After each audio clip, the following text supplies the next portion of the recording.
In today's video, I'm going to teach you how to cancel your Expedia flight.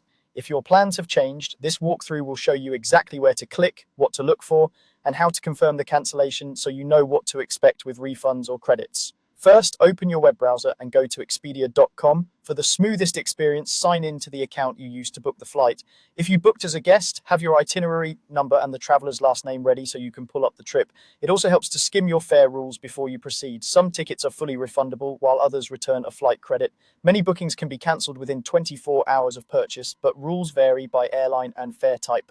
Next, at the top right of the Expedia homepage, click Trips. On smaller screens, you might see it inside a menu icon, but it's usually labeled clearly as Trips. This takes you to a dashboard that shows all of your itineraries linked to your account. From here, choose Booked. This tab filters your upcoming active reservations and hides anything that's already passed or previously cancelled. If you have several trips, use the flight filters or search to find the exact itinerary you want to cancel. Open that trip so you can view its details.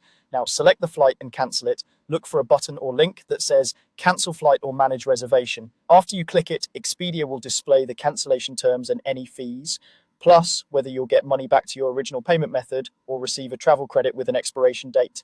Read this page carefully. If you're comfortable with the terms, confirm the cancellation when prompted. There may be a final "Are you sure?" screen. Wait a few moments while it processes. When it's done, you should see a confirmation on the page.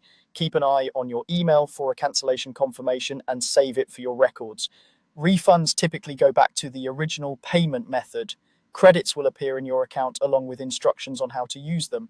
If your booking is part of a package with a hotel or car, policies may differ, so review the details shown during cancellation. That's it. Go to expedia.com, click Trips, choose Booked, then select and cancel your flight. Pause the video and follow along at your own pace, and you'll be finished in just a few minutes.